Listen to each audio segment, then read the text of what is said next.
Chapter 23. What are you doing? Adeline asked from the doorway, making Sophie fumble and drop the scrolls. Sorry, didn't mean to sneak up on you. It's okay, Sophie told her, hoping she wasn't in trouble for being in Adeline's office. I thought this might be a good place to start looking for Jolie's school things. Oh, I bet you're right. This is where I usually stuff anything I don't know what to do with. Adeline clapped her hands, making an enormous crystal chandelier light the room and reveal about 100 more trunks that had been hidden in the shadows. I've really let things get out of control in here, haven't I? Hazard of being a conjurer, I guess. It's too easy to snap my fingers and make anything I don't want to think about disappear. She opened a nearby trunk and pulled out a garland of dangling diamonds and sparkling amethysts and iridescent flowers that looked like they were woven from fairy wings. Decorations for the wedding, she explained quietly. I'd been making everything myself to ensure it would be perfect, but now she crushed a fragile flower in her hand, showering the ground with sparkly crumbs. Sophie was still struggling to figure out how to respond when Adeline cleared her throat and asked, So have you found anything from Jolie? One trunk so far, but it's all older stuff. It did have this, though. Sophie shoved her the matchmaker's scrolls. How come I couldn't find Brand's name? Adeline looked away, taking several deep breaths before she whispered, Because Brand and Jolie were a bad match. Sophie frowned. So, what? If you don't marry someone on your list, it's a bad match?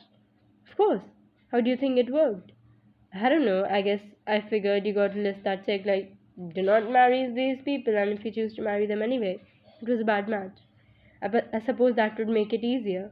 But the only good matches are the ones matchmakers arrange. That's why you can request up to 5 lists. The most of us find the matches on the first. Grady was my number 3, and I was his number 7. Sophie couldn't help wondering who'd been the number ones as Adeline moved to her side and took the scrolls. Adeline traced her fingers along the names, shaking her head sadly. Some of these options seemed like such a wrong fit, and Julie went back every month for a new list, hoping each time it would somehow have Brand's name. But we all knew he wouldn't be on here. Brand never manifested a special ability. Wait, people without special abilities can't get married? No, they can, but they only match with other talentless. That seems really unfair. Brand and Jolie thought so too. The whole point of the matchmaking system is to ensure the strongest genetic potential for offspring. And I know that probably seems strange given your upbringing, but you have to consider that there are a lot fewer of us than humans, and we live a very long time without physically aging. Left to our own devices, it would be far too easy to end up forming an attachment to a distant relative. Ew! Exactly. Wearing the gene pool is essential. Matchmakers also ensure that different talents and skin colors and body types are all mixing. And of course, they also work hard to consider our own personal tastes and preferences. They receive centuries of training before they are appointed to the position. You'll see how extensive the questionnaire is when you're old enough to register. And until then, it's best to try to keep an open mind. Sophie definitely didn't miss the part about her needing to register for matchmaking, but that was a prickly piece of weird her mind wasn't ready to wrap around. So all she asked was, "What do you mean by an open mind? Just try not to form too strong of an attachment to anyone until you receive your lists." She was looking at Sophie's ring as she said it. Sophie hid her hand behind her back. Adeline pretended not to notice as she crouched beside the trunk of wedding stuff and started sifting through. Jolie was in love with Brand pretty much the moment they met, she said, lifting out a huge note of fancy garland, trying to untangle it. She was 6, and we were in a pet store in Atlantis. They both wanted the same German. Brand offered to let her have it, but Jolie suggested they share, and that was all it took. Instant best friends, completely inseparable. For years, Grady and I watched them, hoping it would work out. Brand's family was also in the nobility, and we had no genetic connections. Surely they would end up matched. But then Jolie manifested as a conjurer, and Brand stayed in ability detecting. Poor boy, tried so hard to manifest. His parents even hired extra tutors, and he'd worked with them for hours, trying to trigger something, anything, but it never worked. And when it was time to register for the match, we all knew what would happen. Adeline crunched more flowers on the garland. They were still getting married, Sophie reminded her. They were, and Grady and I struggled with it at first. Not because we didn't adore Brand, she added quickly, going back to sorting through the trunk. I'd just seen what my sister went through when she married Kessler. All the whispers and the stares and the friends who started avoiding them. Bad matches don't happen very often. So when they do,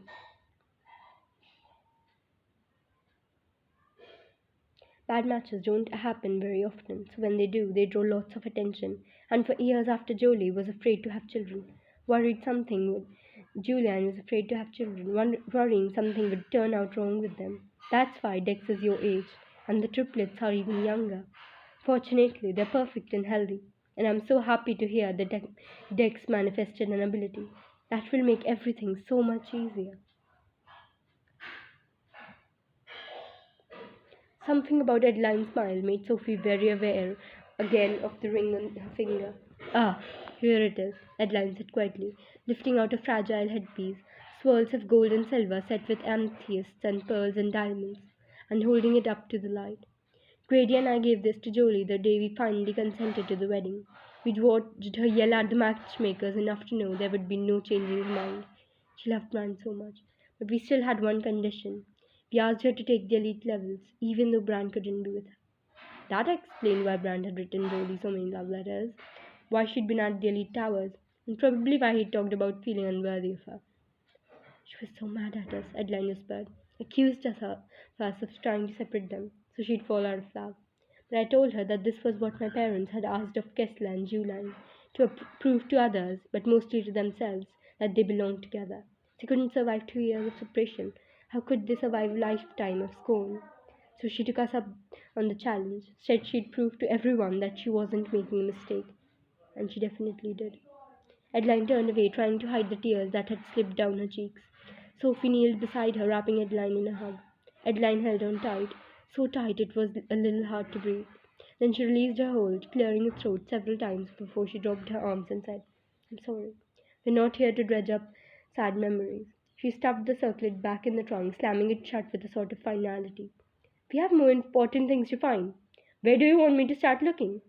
Sophie pointed to a row of trunks and they both set to work. But even with Sandor's help, they'd still barely made it through a third of the room by dinner time. Adeline conjured up 2 plates of soggy purple leaves, which tasted uncannily like fried chicken, and they kept working while they ate.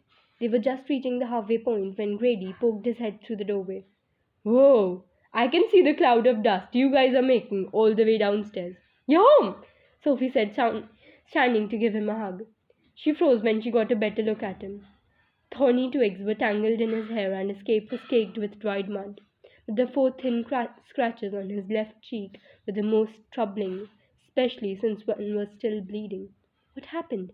Adeline asked, sending several streamers crashing to the floor as she stood to inspect his injury. Nothing, Grady promised. That doesn't look like nothing. Adeline touched the skin around the wound, making Grady wince. I'm fine, I promise.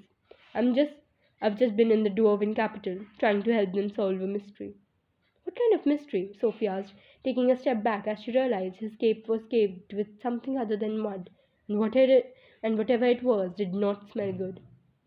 I don't know if the mystery is the right word, Grady said, blotting his cheek on his dirty sleeve.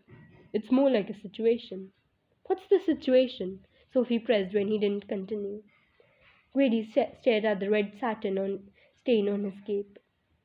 A large group of dwarves seems to have disappeared.